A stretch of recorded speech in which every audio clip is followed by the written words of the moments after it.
بسم الله الرحمن الرحيم. الحمد لله والصلاة والسلام على سيدنا رسول الله سيدنا محمد صلى الله عليه وسلم. أما بعد، مشاهدينا الكرام، السلام عليكم ورحمة الله وبركاته، وأهلا وسهلا ومرحبا بكم من جديد. النهاردة إن شاء الله معانا مروحة سقف صيني. اللي صاحبها بيقول إن هي بتصفر وبتعمل صوت عالي. طيب نتعرف عليها كده الأول قبل ما نجربها.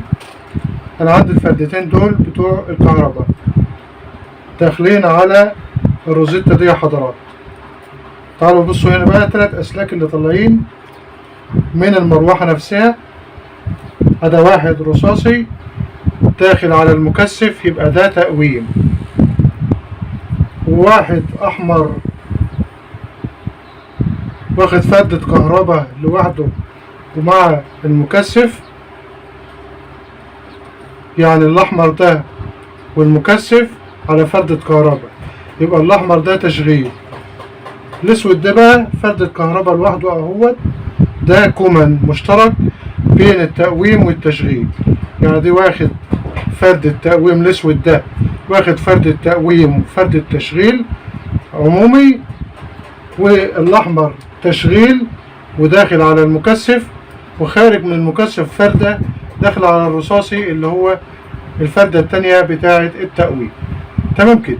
احنا لازم نعرف الحاجات ديت علشان لو حلينا هنغير بلي ولا حاجة يبقى عارفين التقسيمة بتاعتها والدنيا واضحة قدامنا، عشان هنفك الحاجة الروزيتا والمكثف، هنفك الحاجة دي كلها. طيب تعالوا ندخلها على الكهرباء كده. انا هدخلها على السيريا مع حضراتكم ونشوف دلوقتي هل فعلا في صوت ولا لا. طبعا انا قست وعشان اكون مطمن مش واخده ارض ولا حاجه، الحمد لله. قست بالافو، ممكن تقيس بالافو او بالسيريا كل فرده من فردات الكهرباء مع الحديد ده والحديد ده، تتاكد ان مفيش ارضي علشان ربنا يستر.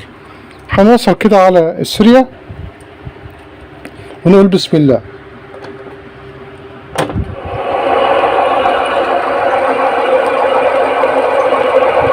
المروحة دايرة معايا بشكل طبيعي اهيت، لكن صوتها عالي جدا زي ما حضراتكم سمعتوا. السيريا منورة معايا إضاءة وسط،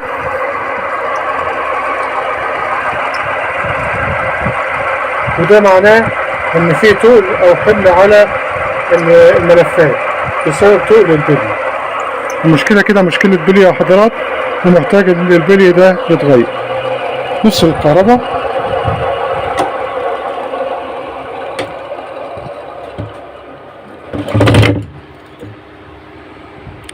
هنحل السلكان بتوع السيريا دولت.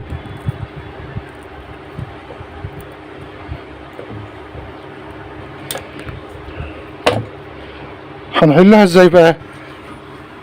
اول حاجة محتاجين مفك عادة صغير عشان نحل الروزيتا ديت.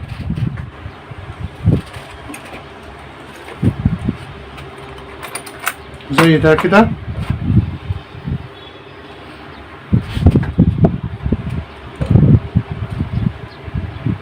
هنحل الاسلاك دي يا حضرات.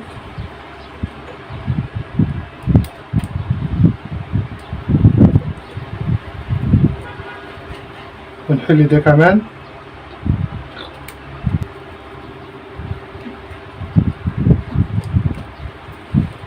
ونطلع الروزيتا دي كده. دول فردتين الكهرباء، مش عارف اعمل فيهم وصل اهي، يعني دي وصلة هنشيلها، ودي كمان وصلة هي هنشيلها، ونوصل على السلك ده على طول كده.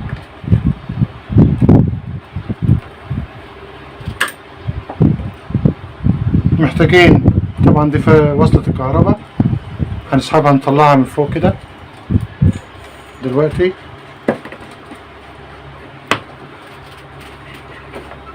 هنحل الواير بتاع الامان ده يا حضرات،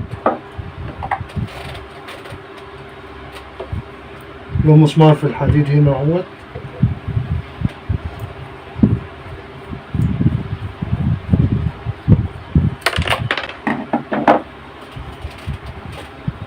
عايزين ده مغناطيس صغير كده يقلب منا المسامير دي.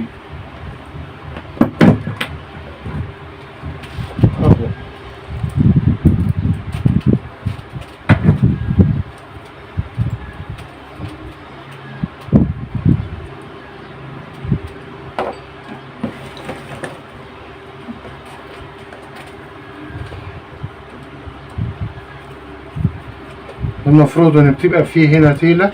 هنحل الاسلاك دي الاول. هذا المكثف،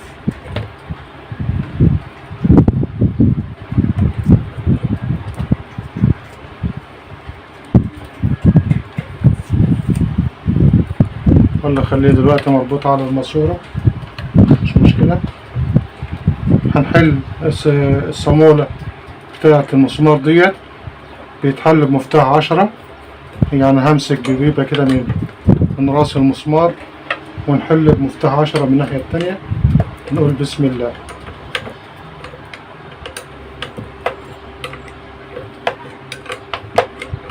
طبعا انا بقى ماشي معاكم خطوة خطوة برضه، علشان الغرض والهدف من الفيديوهات ديت ان كل واحد يقدر ينفذ الكلام ده بنفسه في البيت. طبعا الفيديوهات دي مش متوجهة للفنيين، دول اساتذتي وانا بتعلم منهم، مش محتاجين الكلام ده في حاجة ولا يفيدهم بأي شيء. الفيديوهات ديت موجهة لكل واحد ان هو يقدر يصلي حاجته في بيته في ظل الظروف الصعبة اللي احنا بنعيشها والغلاء اللي احنا عايشينه، وربنا يلطف بالجميع. بعد ما حلينا المسمار بنطمن عليه برضو ان هو الماسورة ما اكلتهوش او عضت فيه زيادة امان. هنشبط الوردة بتاعته فيه الصامولة ونسيبه على جنب.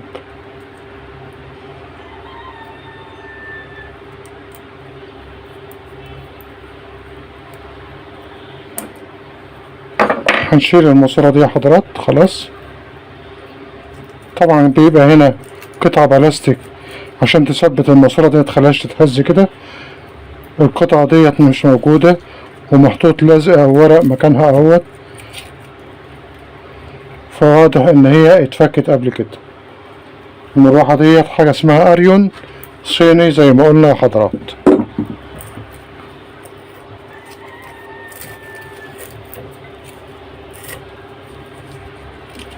هنشيل كل ده علشان لما نيجي نسحب البلية ونسقط البلية الجديدة كل ده هيعاكسنا، فلازم يتشال. هنضف كده واروق وارجع لحضراتكم التاني. بعد ما نضفنا اللزق اللي كان هنا، حلينا المسامير بتاعت اللي بتمسك الوش البلاستيك اللي فوق في اللي تحت، او اللي تحت في اللي فوق. في مسمار هنا، ادي واحد، ادي اتنين،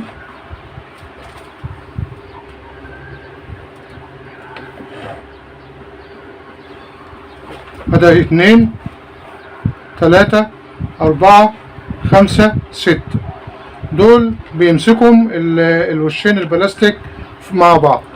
بيكون سنه خشن زي ده يا حضرات. يعني لو بصينا على ده هنلاقي سن المسمار ذات نفسه خشن زي ما حضراتكم شايفين. في بقى فوق هنا 3 مسامير بيربطوا الوش في الحديد، بيكون سنهم ناعم زي ده يا حضرات، علشان لما تيجي تحل ما تتوهش. يبقى اللي سنه ناعم ده بيربط في الحديد او في الصاج، اللي سنه خشن ده بيربط في البلاستيك. المسألة كده بقت سهلة عشان ما نتوهش لما نيجي نجمع مرة تانية. هنشيل كده الوش البلاستيك بالراحة من بعضه ونقول بسم الله. ناخد علام هيريحنا في التقفيل.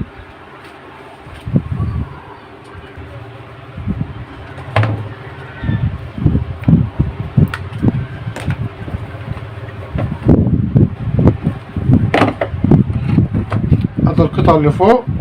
انا حاسس ان المروحة دي كانت شغالة في مطعم او في حاجة، يعني ايديا كلها بقت زيوت وشحوم، انا مش عارف ايه ده. المهم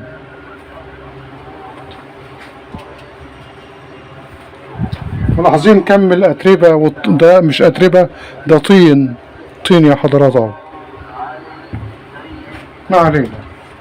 هنشيل كمان الوش اللي تحت. كان في كائنات عايشة هنا اكيد. الحاجات دي كلها عايزة تتنضف. هنضف تاني وارجع لحضراتكم. واضح ان الموضوع صعب اوي.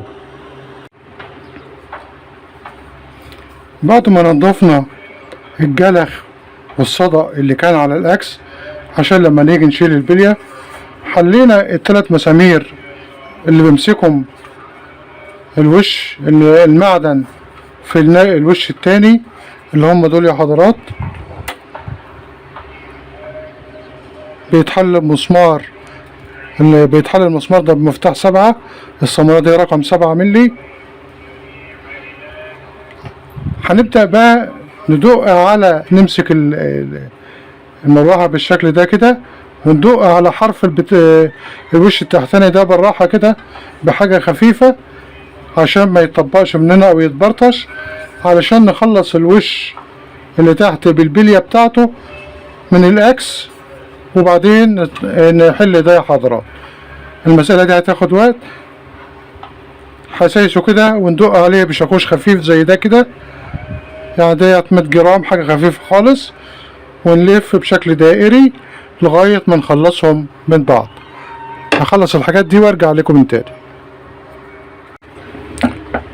ده شكل المروحة بعد ما حليناها من بعضها يا حضرات. شايفين ان العميل كان بيزيت البلية يا حضرات. البلي ما بيزيتش، البلي بيتشحن. الزيت مع الاوساخ والاتربة عملوا زي ما يكون طبقة من الجلخ بالشكل ده كده، يعني البلية يعني والمروحة يعتبر دايرة بالبركة، والحمد لله انه مكترش زيت، كان واصل للملفات وكانت شاطت خالص. هي مش حاجة نظيفة يعني، بس هي تمشي. دي ملفاتها ألومنيوم 14 ملف، حاجة صيني وصيني رديء كمان. لو بصينا على طول الحديد هنلاقيه، انا ما قستوش بس شكله 1 سنتي. طبعا المراوح النظيفة بتوصل 2 سنتي وبتعدي كمان. المهم هنرفع البلية دي بالزرجينة، هنحط مسمار هنا علشان الزرجينة ما تبرطش او تطلع رايش في الاكس ده يقوم يغلبني وانا بنزل البلية الجديدة. لا، هنحط حاجة كده مسمار نسند عليه الزرجينة، المسمار بتاع الزرجينة، ونسحب البلية شوية لغاية ما يتكشف ليا تحت البلية هنا. هسحب السلوك ديت من تحت وهبدأ اكمل سحب البلية لغاية ما اطلعها، وبنفس الطريقة هنسقط البلية الجديدة. طبعا هي محتاجة تغيير البليتين مخشنين. هنخلص الطبق ده كمان من البلية وهنشيلها بالزرجينة بنفس الطريقة. مسمار زي ده يا حضرات هنسقطه جوه الاكس بتاع المروحة علشان الزرجينة يتعلق عليه هنا، ونسحب البلية شوية زي ما قلت. لقينا البلي القديم يا حضرات. طبعا سحبنا البلية لغاية ما وصلت الفتحة دي كده، وبعدين طلعنا الاسلاك شديناها من تحت بمفك رفيع وطلعت معانا بالشكل ده، وكملنا سحب البلية لفوق. وطبعا سحبنا البلية التانية طلعت معانا ما فيهاش اي مشاكل. بقت مكان البلي ما بيصنفرش، مكان البلي بيتنضف بس، لان دي مطلي بطبقة صلبة ورقيقة جدا، لو صنفرت وتخشنت بتتاكل مع الوقت. فمكان الجلب ومكان البلي ما بيتصنفرش. لو عليه صدى او اوساخ شوية مزيل صدى ونسيبه شوية نمسحه يرجع جديد تاني زي ما حضراتكم شايفين. هنسقط البلي الجديد. طبعا ده البلي القديم اهوت، رقم البلي 5202. جبنا بليتين جداد،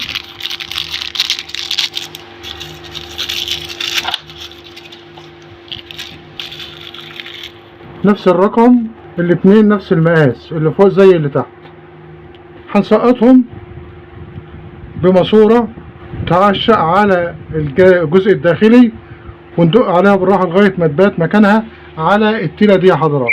يعني التيلة ديت هي الحد اللي بيوقف البلية والعيار بتاعها، لغاية ما البلية تنام عليها في الحتة التخينة ديت يبقى كده تمام. وفي نفس الناحية التانية في تيلة اهيت لازم البلية تنزل لغاية ما تنام عليها كده. هنسقط البلي بماسورة زي ما هوري حضراتكم دلوقتي، حتة ماسورة زي دي يا حضرات يفضل ان هي تكون بلاستيك عشان ما تضرش البلية، وتعشق على الجزء الداخلي بتاع البلية، الظرف الداخلي. هنسقط البلية بالشكل ده كده لغاية ما تنزل معانا قبل السلك بشوية. هندخل السلك من تحت ونكمل البلي، يعني لغاية ما تنزل هنا كده، وندخل السلك وبعدين نكمل. ادي البلية الجديدة. هندق على الماسورة دق خفيف كده، بسم الله. ممكن خشبة برضو عشان الماسورة ما تفلقش.